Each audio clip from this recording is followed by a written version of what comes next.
What's going on, everybody? In this video I will be small block Chevy swapping my 1975 AMC Hornet. I have a Reman 350 with a turbo 400, and I'm going to be putting this car together pretty much with all parts used around my shop. I'm going to be into this thing very cheap, just using all spare parts. There's a few certain things I had to buy new, like gaskets and a few bolts I didn't have laying around, but overall everything that's going on this car is all stuff I have in my shop. So I've changed my mind on what I'm doing with this car probably 3 times now. It started off with I bought it, put a small block Chevy in it, and then I decided against it and I was going to turbo the 6-cylinder, and then I'm deciding to put a small block Chevy back in it. So that's what I'm going to be doing. Before I change my mind again, I'm going to take this motor and trans out. That way I have to keep going with my idea and not switch it up again. That being said, I went and bought a 350 and a turbo 400 trans. And I'm going to be trying to get this one out today and hopefully have the motor and trans sitting in the car. Hopefully. We'll see how that goes. But for now, I'll start with taking this thing apart and go from there. So I think I've mentioned in a previous video, I paid $550 for this car. And then I sold the wheels off it for $300. So I technically have $250 in it. The wheels that are on it currently came off my Ford, which I had bought probably like 4 or 5 years ago for $700. And the motor and transmission I bought for this thing, I only paid $300 for both of them together. Like I said, the motor's Reman 350. It's a 4-bolt main. I got it. They came out of a square body Chevy that had been sitting for years. I went and picked it up in Vermont. I got it home, and then it took me probably 5 minutes. I got the thing running in the back of my truck. So the motor's good, it runs good. I didn't put a gauge on it to see how much oil pressure it has, but it ran really nice and it didn't tick or knock or nothing, even with how long it was sitting. So I think it'd be perfect just to throw right in the car the way it is. Right now I'm getting all the wires unhooked, and then while that's draining out the coolant, so I gotta open the bottom radiator hose, get that off there, let that drain. And then I'll crawl into the car, gotta unhook the transmission, and I'm gonna try to pull this thing out one shot, but the chain's still hooked to it. I'll see if that works or not, I'm not too sure. I'll probably pull the radiator out just so I don't ruin it, because I really don't want to ruin it. I'm gonna put a different one in eventually, but for now, this is gonna be the one I'm gonna be using. Obviously, it's probably not gonna be enough because it's for a 6-cylinder, not a V8, but just to get it going as cheap as I possibly can with a V8 in the car, that's what I'm going to end up using. The nice thing about going with a Chevy motor is I get to use a 1-wire distributor, a 1-wire alternator, so all this stuff right here does not need to be here no more. And pretty much all it is need a power for the distributor and a few wires to the starter, and then they run, which is great. It gets rid of all this stuff, it gets to clean it up, make it look a lot tidier, nicer and cleaner and more gooder and all that fun stuff. Got the radiator out. I think the motor's drained for the most part.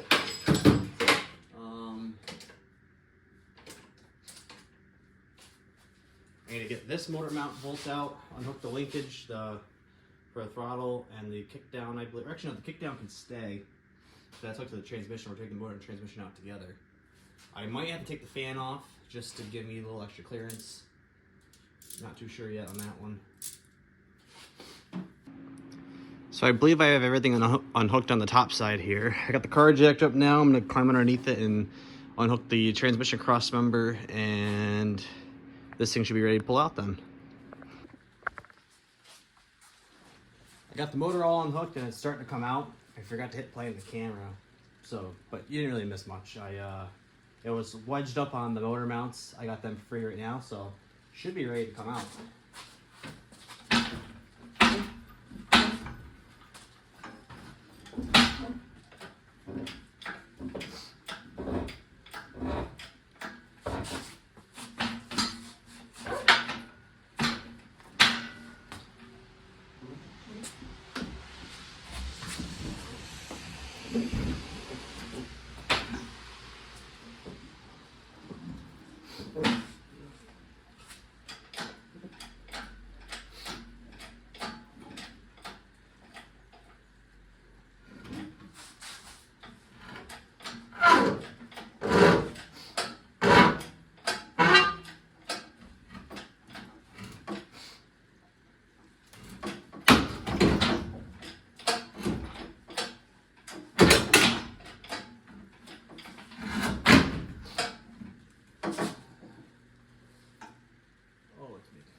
Well, that made a very big mess under there. Like a very, very big mess. So, I'll let that keep draining, I guess. Great.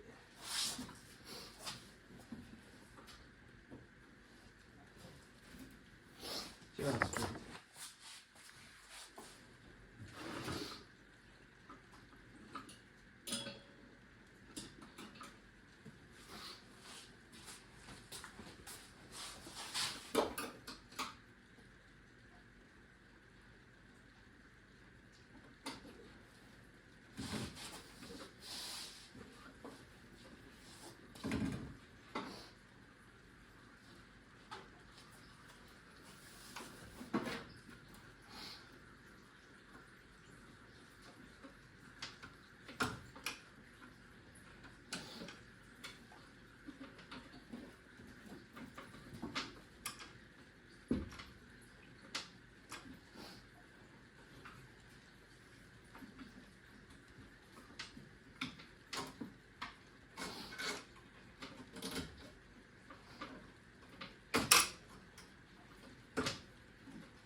oops.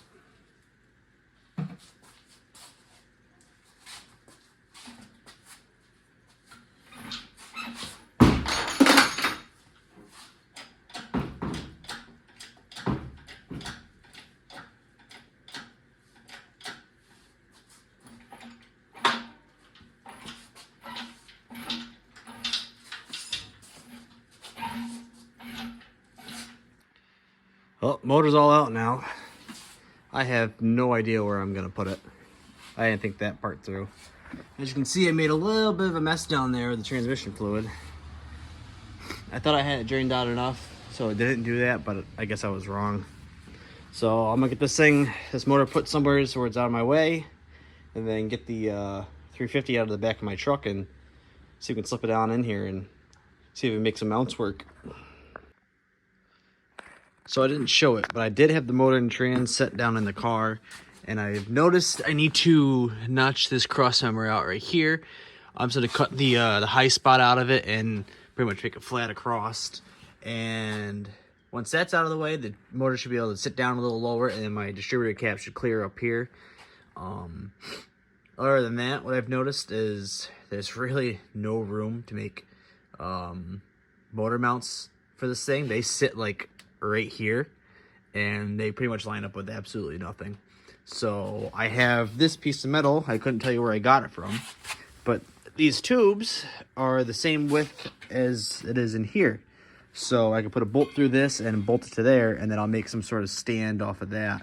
And then pretty much wherever it lays on the frame rail or the crossmember, and I will weld it to that. But for now, I gotta get that cut, get 2 of these tubes cut out of this piece right here, and then stick the motor back in and see if I can make it work. Got the crossmember notched out now. I am going to plate it and reinforce it, but I just want to make sure the motor fits in there before I go welding on anything. I got those tubes cut down and fit in here. They fit perfect. I'm going to trim this tab off after, but just for right now, just to see where it sits. I have these other plates that I cut off of this piece. They're the same thickness as the factory mounts. I think if I do something like this, because that motor mount will sit right in this area, I believe. So I'll do this, and then I'll gusset it on the bottom after. But just gives you an idea of what my plan is here.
Motor set down in here now. I got it almost exactly where I want it. That Chevy cap barely is gonna, actually that's come down a little bit, setting the wiper motor there, I see. But right now I'm going to get the transmission crossmember back under the car. I have to weld this plate on it because this is the correct spacing for a Turbo 400. And this thing lines up in the factory holes actually right where it needs to be if I weld that right in that spot. So I'm gonna get that welded, get it back under the car, bolt it up, get the transmission bolted up where it needs to be, and then I can work on moving the motor around to where it's going to sit. I got some mounts tacked up. I don't know if you can really see them down there, but I got one on that side made up. This side's all made up. The motor's completely sitting in there under its own weight, under its own mounts or whatever you want to call it. I do have to pull the motor back out so I can finish welding those up. You can't see it down there, I don't think. Right about there's my drain plug. I gotta notch a corner of that out so I can, you know, change the oil in this thing. And then I'll box that all in. It'll be just fine there. Like I said, I gotta finish welding up these mounts here. Transmission crossmember, that is the factory mount. I just welded that plate on top because I had the correct bolt spacing for the turbo 400. So I pretty much welded it right. Like I didn't even change the location of the holes, like forward and back. It's literally just had to be wider. So, and that bolted right in. So I gauged the rest of it pretty much off of that. So that way I didn't have to make a transmission cross member. It bolts up in the factory location. I have plenty of room between my cap and the firewall. I'll have plenty of room here with a radiator, and I'll still be able to run a mechanical fan if I'm going to do that. I'm not 100% sure yet. I probably will put a mechanical fan in it. Other than that, can't really see. I think I'll be able to put an air cleaner on it. Worst case, I got to use a low pro air cleaner. So that way the hood shuts, because I don't really want to cut a hole in it. If I do cut a hole in it, it's because I'm end up putting a tunnel ram or something on it. But for now, I'd like to keep it all under the hood. I might not even paint this thing. I might just leave it the way it is, honestly. I really don't care too much. I'm just trying to get this done as quick and cheap as I possibly can. Right now, I still only have $300 into putting this motor and trans into this car, because all this metal I had laying around, and you know, it was probably free, so it didn't cost me nothing anyways. And I don't know if you can see that, but it's pretty much perfect. I leveled the car out as much as I possibly could.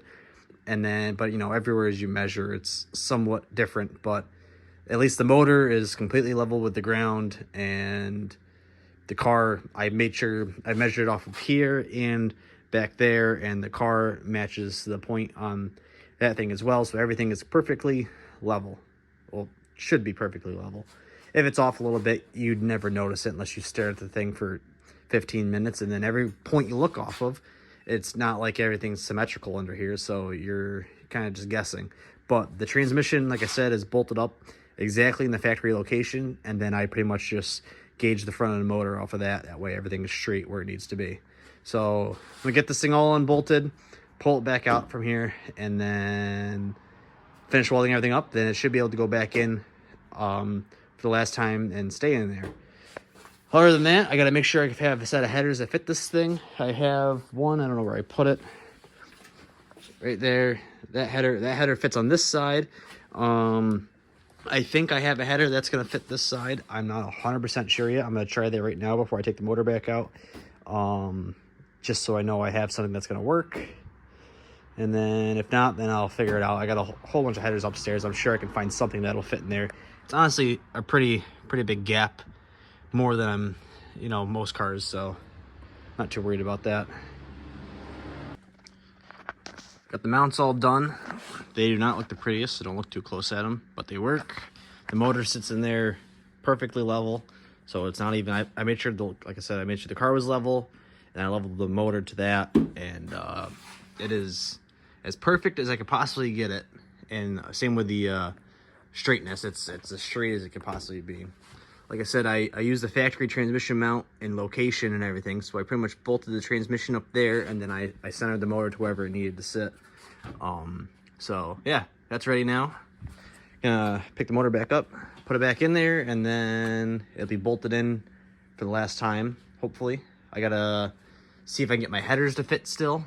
The passenger side definitely fits. I still have to try the driver's side. I'm gonna set the header in there first before I get the motor in there, because it was a tight fit trying to squeeze the header up without the motor already being with the motor already bolted up in there. So get to that now. So I got the motor back in now. I'm sorting through all the wires to figure out which ones I need to make this thing work with everything, with the key and everything. And then a few of these wires are for like the factory gauges, like the amp gauge and the temp sensor, all that stuff, just so everything works. Other than that, I gotta remove this stuff off the firewall, because none of this no longer needs to be here, since I'm going with a one-wire GM alternator. So that just wires straight to the battery, and then just one wire for the HEI distributor, and then it pretty much runs. I'm trying to hook up the factory starter wires. Like I said, it starts with the key. It's gotta hook up the fuel line.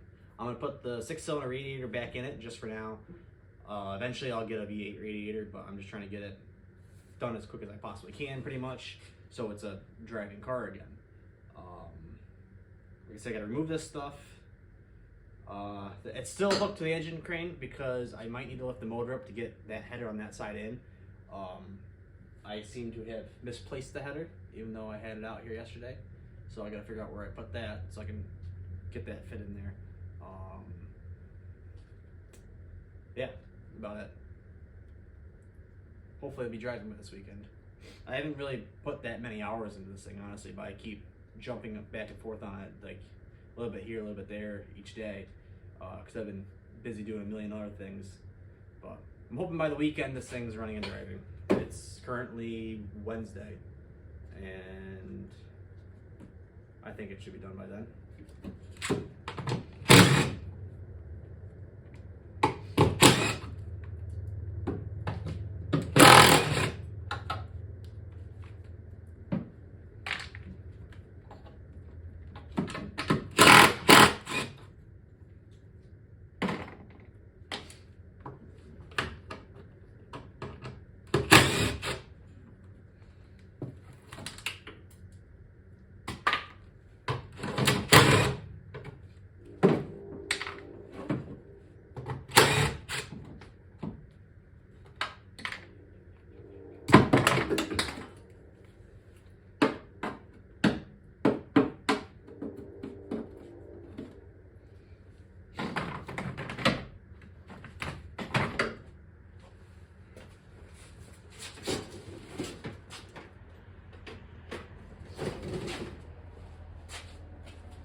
So this wire here should be my main power to the whole entire car.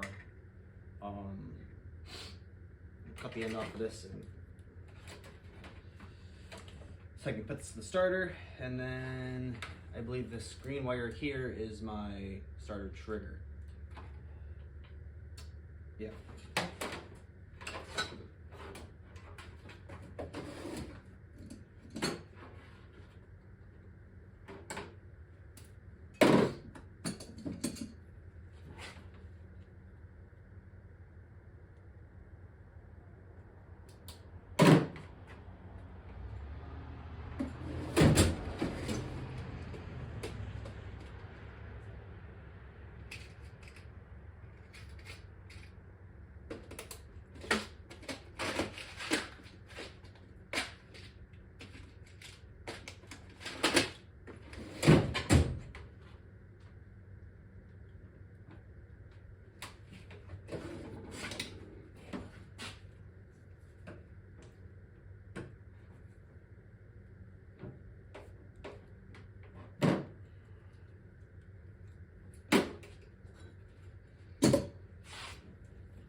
I dug through my parts pile, and I think I found enough pieces to put the drive accessory together on this car.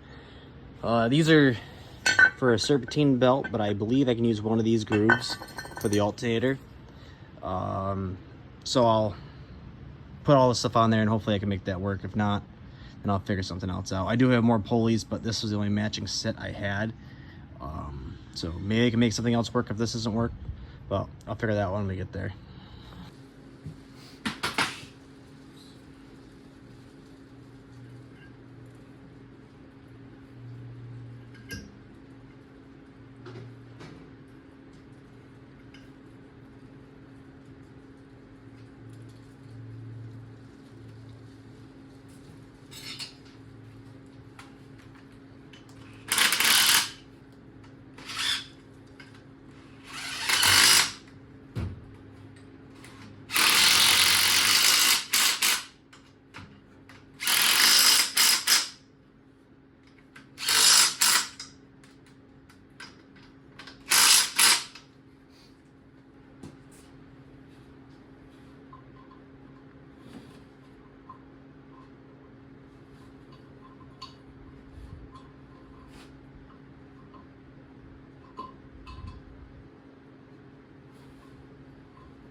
So it looks like the crank pulley and the water pump at least line up.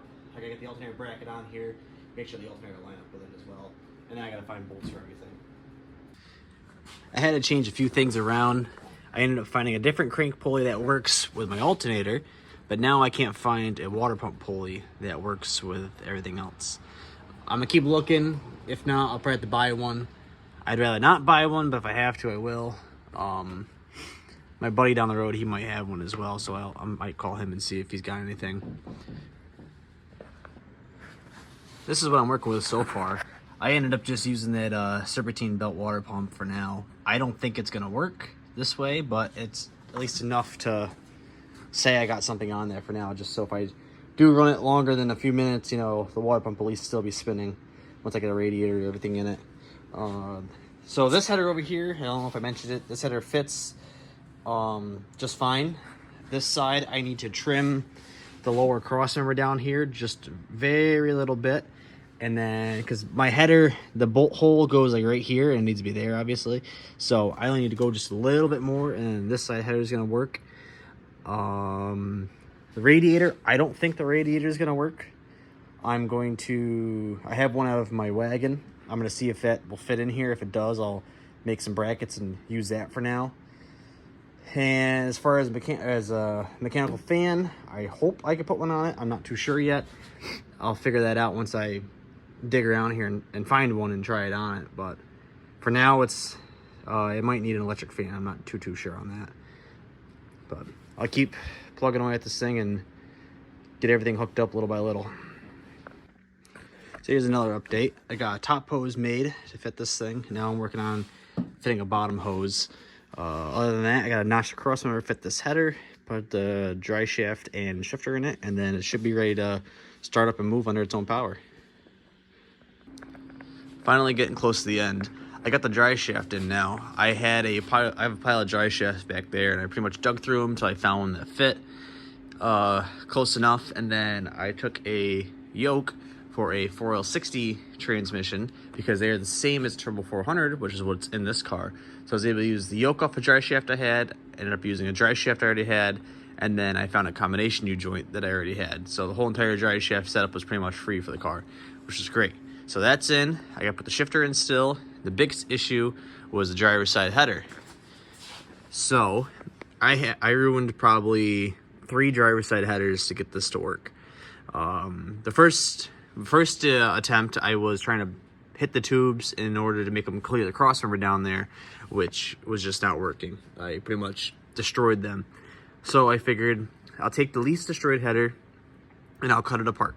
I'll cut the tubes out that are hitting and then bolt the header in and then go from there and see what I can fix and change.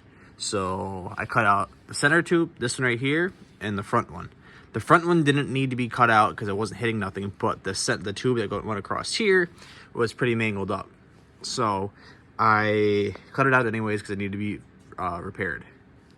I'm looking at it, and I realize the center tube here could go down there. I don't know if you can see it. That tube down there belongs to the front one. So I said, well, it's a pretty straight shot for this tube to go there. So then I made a piece right there. I gotta put a little pie cut in there, but it's in there pretty well. So these 3 tubes are good. Nothing's hitting. I had dent this tube a little bit on the bottom, and I still got to dent it right there in the steering shaft a little bit more. But the 3 back ones are good. Now the issue is the front one. You can't see it, I don't think. Right there in the center it is. I was thinking what I could do in order to get this tube from here over to there. Now the hole right here, it looks a little bigger on camera, but in person it's really not. It was really hard to get a pipe down through there in order to get it to work. So I figured, well, they make headers with removable tubes. So why don't I make my own header with a removable tube? So I did just that. I sliced the flange right there. I bolted this piece back up here, and then I cut a piece of header. One of the other headers I mangled up. Cut a tube off it that bent around and under. So it goes around the steering box, it doesn't hit. Another bend there, and another bend there. I'll go underneath the car. And then it goes, this one right here goes straight across, right into the header collector over there, and it's a tight fit, pretty much a slip joint. So I gotta take this all back out, finish welding it up, and then my headers are done. After the headers are done, all I gotta do is put some oil in this thing, hook up my distributor cap with the spark plugs, and then I have to hook up the shifter, and I should be able to drive this thing out of here. I mean, I still gotta hook up the fan too, but I don't need to hook up the fan in order to drive this thing out of here. Here's a better look at that header. I got it all welded up. So this part will slip in first, these 3 tubes, and this will slip in after. This piece overlaps this one, and it's a really, really snug fit. I had to hit it right here in order to get the thing off. Other than that, I clearanced it a little bit right here for the steering box because I noticed I was not able to get the tube out without having to lift the motor, and my motor mount bolt was also hitting it right there. So I wouldn't be able to undo the motor mount bolt to lift the motor to get this tube out. So I had to clearance that right there, and then I clearanced it right here for the steering shaft. Other than that, this thing's ready to go back in, bolt it up, and then it'll be the final time I have to take this header out. The lighting in here isn't the best, but I'm starting to get my shifter mocked up to where I want it. I got it all the way back in first gear, so I know how far back it's going to go so it doesn't hit the seat. And I still have room to move the seat forward a little bit more if I need to, or back a little more if I need to. And I also fit the cover over to make sure the cover doesn't hit the seat as well. So I'm going to get my shifter itself mounted to the floor. I'm going to take the cable off the shifter so I can drill a hole and then feed the cable through the floor.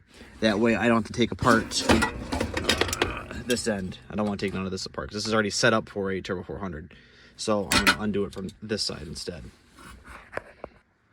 The Hornet's officially on the ground for the last time, I believe, I hope. Everything's hooked up in order to make this thing start up and drive on out of here. I gotta move this truck out of the way, it doesn't run, so I'm gonna just push it out of the way for right now, and I'll deal with it later, but I'll get the camera set up and I will drive this thing out. I'm not worried about it running because I already heard this motor run, so I'm not worried about that. If it's starting up, everything's wired up, and it's got gas in the carburetor, so should fire right up. My main concern is it going into gear and moving under its own power. So we'll see if it does that. Hopefully if it doesn't move, it's just low on fluid. I unfortunately do not have any fluid here at the moment, so I'll have to run to the store and get some if I need some. But let's see what happens.